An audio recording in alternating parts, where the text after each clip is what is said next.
¿Listos? Ok. Vamos a leer juntos. Quiero que tú vayas leyendo y vayas siguiendo la lectura mientras yo leo. Dice así: mirad que no desechéis al que habla, porque si no escaparon aquellos que desecharon al que los amonestaba en la tierra, mucho menos nosotros, si desechamos al que amonesta desde los cielos, la voz del cual conmovió entonces la tierra. Pero ahora ha prometido diciendo: aún una vez conmoveré no solamente la tierra, sino también el cielo. Y esta frase, aún una vez, indica la remoción de las cosas movibles como cosas hechas para que queden las inconmovibles. Así que, recibiendo nosotros un reino inconmovible, tengamos gratitud y mediante ella sirvamos a Dios, agradándole con temor y reverencia, porque nuestro Dios es fuego consumidor. Vamos a orar. Cierra tus ojos. Padre, te damos gracias por este tiempo, Señor. Gracias por tu palabra y porque podemos acercarnos, Señor, a ella, a encontrar dirección, a encontrar, Señor, las bases para poder estudiar la historia, para poder discernir los tiempos, para poder, Señor, entender tu obra a través del tiempo, Señor. Ayúdanos, Padre, teniendo corazones dispuestos y blandos, Señor, para recibir tu palabra y ponerla por obra. En el nombre de Jesús oramos. Amén. Muy bien, a ver, ¿a quién le gusta la historia? ¿A quién le gusta leer sobre los acontecimientos del pasado? A ver, ahí tenemos algunos, ¿sí? Muy bien, la historia es muy interesante y de hecho quiero que tú te quedes el día de hoy con esta idea en tu cabeza. Todos nosotros tenemos el deber, escúchame bien, tenemos el deber de estudiar la historia, ¿sí? Un cristiano que no conoce la historia, ¿sí?, es un cristiano que difícilmente va a saber tomar decisiones importantes en la vida, ¿sí? Necesitas conocer la historia, necesitas saber cómo Dios opera en la historia para que tú aprendas a discernir los tiempos, para que tú aprendas a tomar decisiones, ¿sí? Entonces el estudio de la historia es muy importante para todos nosotros. Ahora, la historia, así como cualquier otra materia de estudio, debe abordarse desde una perspectiva cristiana. El estudio de la historia no es neutral, no es de que tú digas, bueno, pues es un libro cualquiera de historia el que yo estoy leyendo. Bueno, me enseñaron en la escuela pública acerca de la historia, pero bueno, también tengo mis libros en casa, entonces no hay diferencia, porque todos hablan de los mismos hechos. No es una materia neutral. Tenemos que estudiarla desde una perspectiva cristiana, ¿sí? Por ejemplo, la historia de México nos marca algunos acontecimientos importantes, ¿verdad? Que muchas veces los tomamos como cultura general. Por ejemplo, tenemos un acontecimiento importante dentro de la historia de México, es la Guerra de Independencia. Otro es la Revolución Mexicana, ¿sí? Cuando salieron y vieron la luz las constituciones, ¿verdad? Entonces son datos importantes que nosotros aprendemos durante nuestra vida y necesitamos entender que estos hechos no son neutrales, ¿ok? Ahora, todo esto que estoy mencionando, la historia, los datos importantes que nosotros vemos en los libros de texto, necesitamos evaluarlos y estudiarlos a partir de la Escritura, de la Biblia. Y ahora quisiera darte una definición muy general de lo que es la historia, ¿sí? La historia es la narración y exposición de los acontecimientos pasados y dignos de memoria, sean públicos o privados. Esa es una definición muy general de lo que es la historia. Ahora, todos podemos estar de acuerdo con esta definición. Es una narración, ¿sí?, exposición de acontecimientos que ya fueron, ¿verdad?, que son dignos de ser recordados, ¿sí? Entonces, podemos estar de acuerdo con esta definición. Ahora, no sé si tú te has hecho esta pregunta, ¿sí? Pero por lo menos todos estamos de acuerdo con esto, ¿verdad?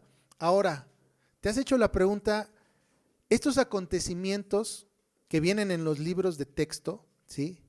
¿Quién decidió que fueran dignos de ser recordados? ¿Quiénes dijeron, bueno, vamos a poner en los libros de texto este o este otro evento? ¿Te has puesto a pensar en eso? Porque seguramente hubo otros acontecimientos igual de importantes de los cuales desconocemos y no vienen en los libros de texto. Entonces, ¿quién es el que hace esta evaluación? ¿Quién dice, esto sí va a los libros, esto no es historia, esto sí es historia? ¿Quién decide? Porque hay alguien que decide, ¿verdad? Que va y que no va. Entonces, debemos ser claros que con el hecho del estudio de la historia, que es un estudio religioso. Recuerdo hace algunos años cuando, por ejemplo, los chicos más pequeños llevan sus libros, sus librillos de historia, de Puebla, de geografía, ¿verdad? Esos fueron una recopilación que yo hice para ustedes. Entonces fue complicado porque dices, ¿qué sí y qué no? ¿Cuáles son los datos que son importantes? ¿Cuáles son los datos que pues podemos pasar de largo, que podemos estudiar en otro lado? ¿Sí? Entonces, eso es lo que llegan a hacer aquellos historiadores, ¿verdad? Esto sí va y esto no va. Pero esa decisión que toman, la toman bajo presuposiciones religiosas. Y ahorita vamos a ver por qué. El estudio de la historia es religioso. Y ahora, piensa en esto. El estudio más la interpretación de la historia habla mucho de dónde descansa nuestra fe. Cómo tú interpretas la historia habla mucho de en qué crees. Y tal vez ahorita no puedas unir mucho los puntos, pero nos dice mucho acerca de qué creemos. Y fíjate, la historia, así como la ciencia, las matemáticas, ¿sí?, descansan sobre fundamentos religiosos. De hecho, la filosofía de la historia, porque cada materia tiene una filosofía detrás. Hay que entender esto. Cuando tú estudias ciencia, ¿sí?, debes de entender que hay una filosofía detrás. ¿Cómo vas a interpretar la ciencia? ¿Cómo vas a saber si es un evento científico o no? ¿Sí? Por ejemplo, los científicos modernos se basan en presuposiciones religiosas. Por ejemplo, que venimos del mono. Por ejemplo, que la evolución es algo verdadero, que es algo cierto. Entonces, partiendo de eso es que ellos empiezan a hacer ciencia. A eso me refiero con que cada materia tiene presuposiciones religiosas y filosóficas. La historia no es ajena a esto, también tiene sus presuposiciones religiosas y filosóficas. De hecho, la filosofía de la historia, ¿sí?, descansa en la doctrina de la creación. La doctrina de la creación tiene implicaciones muy profundas en el pensamiento cristiano. No solamente es decir, sí, Dios creó todo en un lapso de 6 días y ya con eso soy un creacionista, ya con eso yo creo en la doctrina de la creación. No, tienes que ir más allá y pensar qué implica pensar y creer esto, ¿sí? ¿Qué conclusiones o a qué conclusiones me va a llevar el que yo crea en la doctrina de la creación? Tienes que pensarlo desde pequeño, tienes que pensar a dónde me va a llevar esta idea, porque recuerdas, las ideas traen consecuencias. Los científicos humanistas basan y la ciencia la fundamentan en la teoría de la evolución, en que venimos de una explosión en el pasado. En eso basan todas sus presuposiciones. Y a través de ese lente es que ellos interpretan cómo es que estamos aquí. Como no hay Dios, bueno, pues entonces tuvo que haber sido pues una explosión. Tenemos que venir del mono necesariamente, porque como no hay un Dios, tenemos que buscar qué llene ese vacío, ¿sí? Lo mismo pasa con la historia, ¿sí? ¿Qué implica que tú creas en la doctrina de la creación? Pon atención. Primero, que el universo, la historia, el tiempo, el hombre y todas las cosas fueron obra de las manos de un Dios soberano. ¿Sí? Y pon mucha atención a esto. El hombre, el universo, todo lo que tú ves, el tiempo, fue obra ¿de quién? De Dios. Y esto nos habla de que la historia no está sobre la base del tiempo. A ver, pongan mucha atención, no se duerman por allá de ahí. Pongan mucha atención con esto, ¿sí?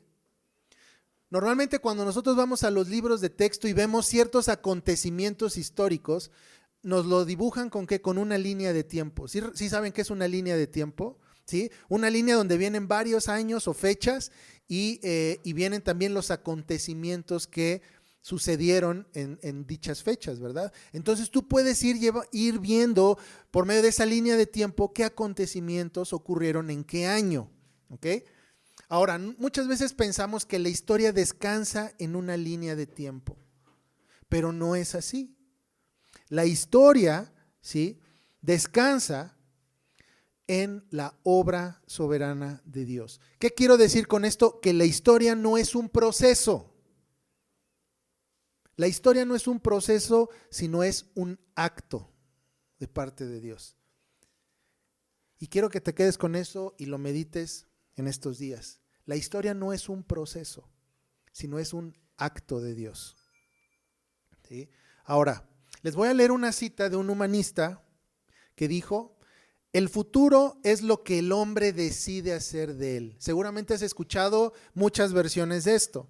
El futuro del futuro es, por lo tanto, lo que nosotros, ¿quiénes somos nosotros? Los hombres, quienes nosotros decidimos que sea, tanto individual como colectivamente. ¿Qué es lo que está diciendo? Que el futuro depende ¿de quién? Del hombre. Lo que el hombre haga, lo que el hombre decida, ya sea como individuo o como colectivo, es lo que el hombre va a determinar. Ahora, eso es lo que cree la mayoría sobre el futuro y la historia, que el hombre puede definir, puede tallar su propio futuro. ¿Y cuál es el error en este pensamiento? Ponme atención. ¿Cuál es el error en este pensamiento de que aquí no está Dios? Es el hombre el que forja su futuro, ¿sí? Dios no tiene nada que ver con esto. Ahora, no quiero que nos confundamos. Nosotros como criaturas somos responsables de las acciones que tomamos, ¿sí? Tú como criatura hecha imagen y semejanza de Dios, eres responsable de las acciones que tú tomas, de las decisiones que tú tomas. Sin embargo, esa libre elección que tú tienes es secundaria. No puede interferir con el plan soberano de Dios, ¿sí? Tú eres responsable y Dios te juzga por medio de tus gracias a sus decretos, y Él determina si bendice o castiga en base a las decisiones que nosotros tomemos, ¿sí? Nuestras decisiones no pueden alterar el curso de la historia, no pueden cambiar los planes de Dios, no pueden hacer que Dios diga, bueno, voy a tomar el plan B, porque como ya actuaron de esta manera y no lo tenía contemplado, pues bueno, voy a tomar un plan B o un plan de emergencia. No sucede eso. A eso me refiero con que la historia es un acto, no es un proceso que se va desarrollando de acuerdo a cómo nosotros actuamos, ¿sí? Ahora, debemos entender también que la trama central de la historia, primero, es que Dios es el creador de todas las cosas y el hombre está en rebelión contra Él y contra su ley, y que el problema principal del hombre no es su entorno, sino es su pecado. Ahí es donde empezamos nosotros a discernir los tiempos, qué es lo que está sucediendo, no en base al entorno, no en base a lo que sucede con los países, con las guerras, sino en base al pecado del hombre, que es lo que provoca todas estas cosas. Ahora, basta con que tú leas y veas noticias y evalúes qué es lo que dicen los noticieros, ¿sí? ¿Qué es lo que normalmente te dicen? Bueno, pues el país tal es el que está ocasionando todos los problemas, ¿verdad? Todos hablan de la economía, de los gobiernos del pasado que son el problema, ¿sí? De la política, incluso le echan la culpa al clima. ¿Sí les ha tocado ver estas noticias? Es que se está calentando la tierra y esto está trayendo catástrofe y descompone la política y la economía. Le echan la culpa también al clima. Pero nunca vas a escuchar un noticiero que diga que el problema central del hombre es el pecado. ¿Por qué? Porque la historia, como les mencioné, es un asunto religioso. Y como te dije hace un momento, lo que creamos sobre la historia nos va a decir mucho acerca de nuestra fe. Ellos no hablan sobre el problema del pecado. ¿Por qué? Porque para ellos Dios está fuera de la historia. Por eso no mencionan el tema del pecado, porque el tema del pecado y Dios es un tema ajeno a la historia. Dios solamente pertenece a los cultos privados de los cristianos en los domingos, pero Él es irrelevante para la historia. ¿Ya viste? Cómo es un tema de fe. Ahora, el conflicto, pudiéramos llamar el conflicto cósmico de la historia, no es Estados Unidos versus el resto del mundo. ¿Sí?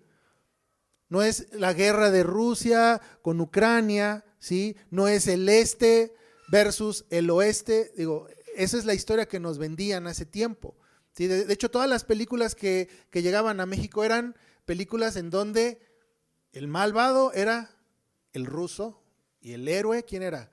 El americano, ¿verdad? Entonces era una idea de que el este versus el oeste siempre están en conflictos, el comunismo, el capitalismo, siempre están en un choque constante. Y así es como nos dicen que es la historia, pero no es así. ¿Sí? El conflicto, ¿sí?, es quién es soberano. Ese es el tema central de la historia. ¿Quién es soberano? ¿Quién tiene autoridad y gobierno? ¿Dios o el hombre? En eso se resume el conflicto de la humanidad, de la historia del hombre. ¿Qué cultura va a ser la que va a dominar la tierra antes de la segunda venida de Cristo? ¿La cultura del hombre o la cultura del Señor? En eso se resume. Va a haber muchos eventos en ese intermedio, ¿verdad? Guerras, va a haber conflictos entre naciones, va a haber conflictos sociales dentro de las naciones. Sin embargo, todo se resume en esto: ¿quién es soberano? ¿Dios o el hombre? ¿Y qué cultura va a ser la que va a dominar la tierra antes de que regrese el Señor? Fíjate lo que dice en la primera parte de nuestro pasaje ahí en Hebreos. Mirad que no desechéis al que habla, porque si no escaparon aquellos, está hablando en pasado, que desecharon al que los amonestaba en la tierra, mucho menos nosotros, si desecháremos al que amonesta de los cielos. Ahora, ¿quién es este que amonesta? Es nuestro Señor Jesús. Y el autor de Hebreos nos advierte que este amonestador es capaz de traer juicio a aquellos que rechazan su consejo. ¿Y a dónde trae juicio? Fíjate en el pasaje. ¿Trae juicio en los corazones de los hombres? ¿Dice eso? ¿Qué dice? ¿Va a juzgar dónde? Y va a amonestar en la tierra. Entonces nuestro Señor es soberano no solamente en el corazón de los cristianos, sino sobre toda la creación. ¿Sí? Nuestro Señor puede traer juicio a todos que rechazan su consejo. Lo vimos en el Antiguo Testamento. ¿Recuerdas cuando Dios trae juicio sobre la humanidad trayendo un diluvio? Cuando Dios juzgó a la nación de Egipto, ¿sí?, por quebrantar su ley, ¿sí?, especialmente la ley sobre los esclavos. Cuando el Señor trajo juicio sobre la nación de Israel llevándolos cautivos a Babilonia, por violar también su ley, específicamente la ley del Sabbat. ¿Sí? Entonces, ¿quién es aquel que puede traer juicio sobre las naciones en el tiempo? Solamente el autor y creador. Es por eso que les decía que nuestra historia o lo que creemos de la historia descansa sobre una filosofía, y la filosofía de la historia es la doctrina de la creación. ¿Quién puede juzgar a las naciones? ¿Quién puede bendecir a las naciones? Solamente el creador, el autor. De hecho, la palabra autoridad, que es la que Jesús tiene, ¿verdad? Porque dice: toda autoridad, toda potestad me fue dada en los cielos y en la tierra. Autoridad, esa palabra proviene de la palabra autor, o sea, el que creó. Es el único que tiene autoridad sobre la tierra. El Salmo 24, verso 1 nos lo plantea y nos refuerza esta idea. De Jehová es la tierra y su plenitud, el mundo y los que en él habitan. Entonces tenemos claro que la historia debe comenzar a estudiarse partiendo del hecho de que Dios es autor de la misma, no el hombre, y debemos juzgar los eventos según la obediencia o la desobediencia al pacto o a la ley de Dios. Si es que las naciones están obedeciendo, van a ser benditas, pero si están desobediendo, va a haber maldición sobre ellas. ¿Sí? De hecho, los jóvenes del 12º grado, ellos leen un libro sobre la historia, ¿sí?, de México, y ellos evalúan basándose en 5 puntos, que ahorita vamos a ver, 5 puntos del pacto. Y ellos evalúan ciertos eventos históricos de México y los evalúan partiendo desde de una premisa de pacto. Si es que Dios bendijo, si es que Dios maldijo ese tiempo y esa generación en base a la obediencia o a la desobediencia al pacto. Ahora, para que podamos tener las bases de cómo discernir los tiempos y de cómo juzgar los tiempos, necesitamos irnos a estos 5 puntos del pacto. Y pon mucha atención a esto. Esto lo repetimos constantemente, ¿sí? Nosotros podemos estudiar el pacto bíblico por medio de estos 5 puntos. Y no solamente eso, sino que también nos va a ayudar, como les dije, a juzgar los tiempos. Pon atención.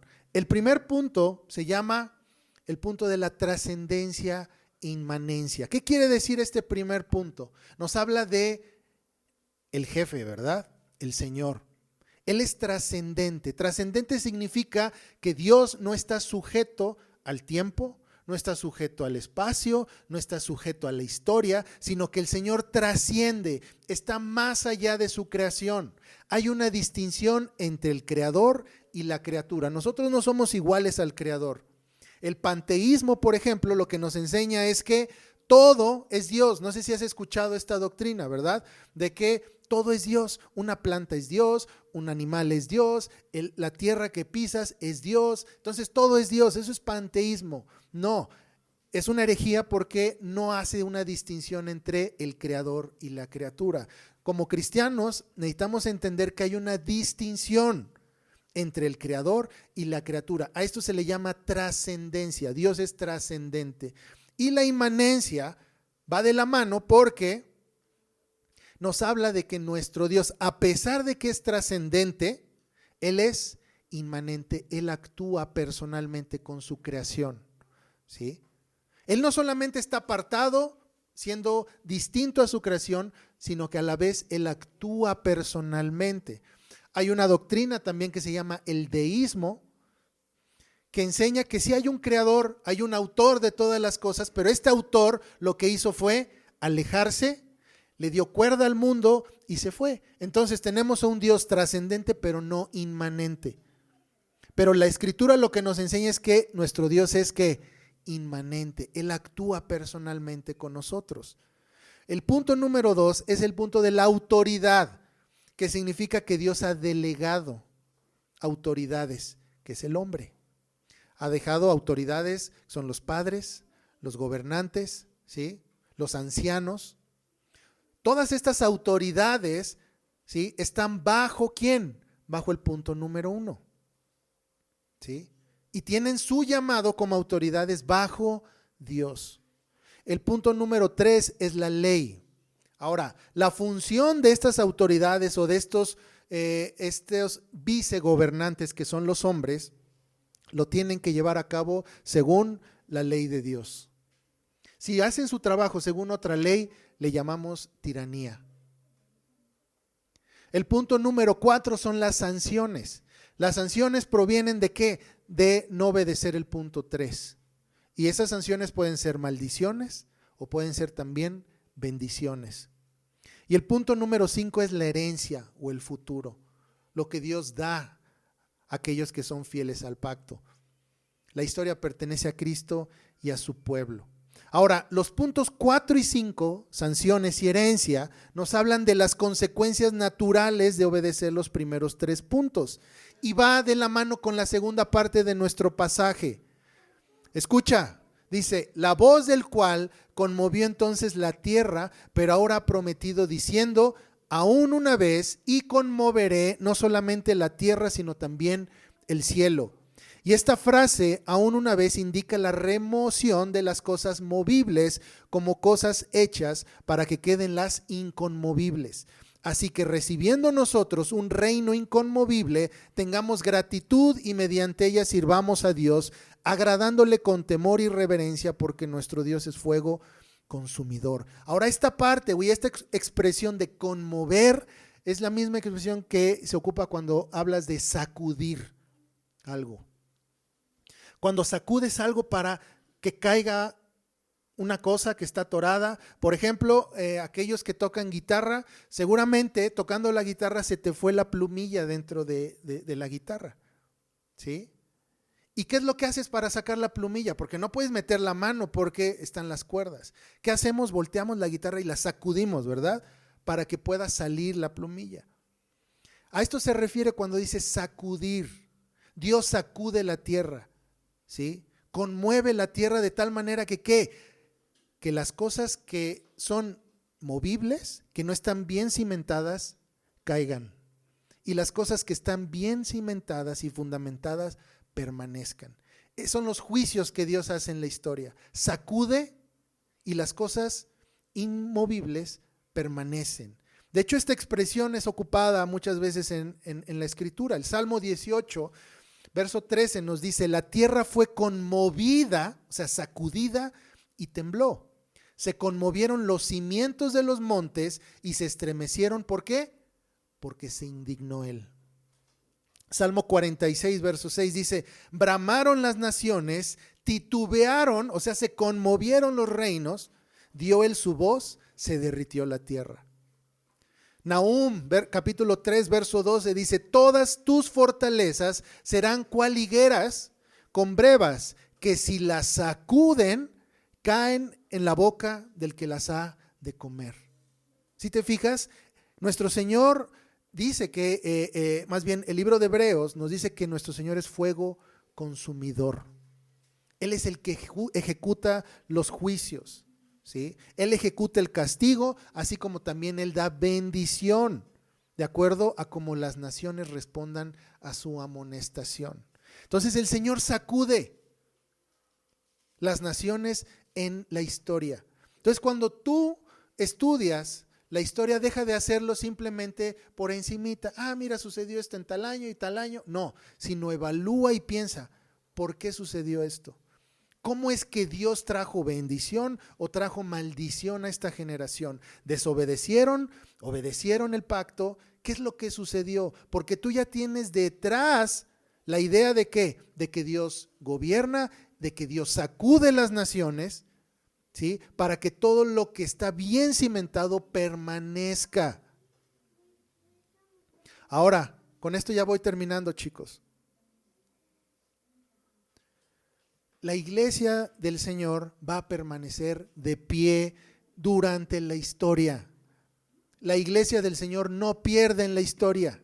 ¿Por qué? Porque está bien cimentada en Cristo, que es la roca. Entonces, cuando el Señor sacude, cuando el Señor hace temblar, la iglesia va a permanecer firme. Y todos los enemigos del Señor, todos aquellos que han levantado su puño, así como dice el Salmo 2, van a caer.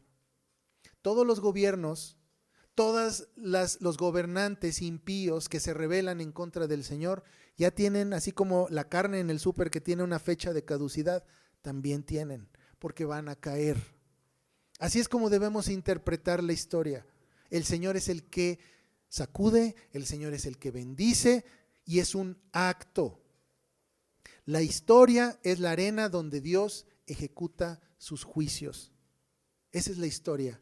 Esa es la definición del cristiano respecto a la historia. La historia es la arena donde Dios ejecuta sus juicios, ya sea bendición o ya sea maldición para aquellos que le desobedecen. Bien, vamos a orar. Cierra tus ojos. Bendito Padre, te damos gracias por tu palabra, Señor, y porque pues nos muestras cada vez más cómo debemos evaluar los tiempos, cómo debemos juzgar las cosas, Señor.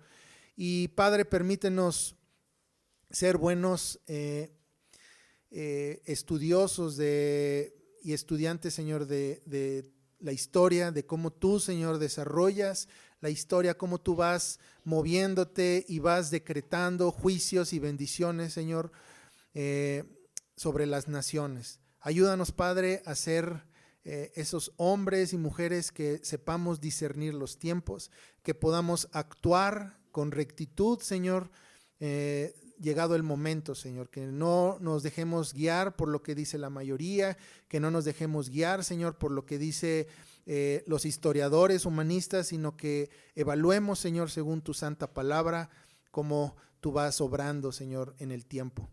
Gracias te damos, Padre, por este tiempo, Señor, y ayúdanos, Señor, a guardar estas cosas y ponerlas en práctica.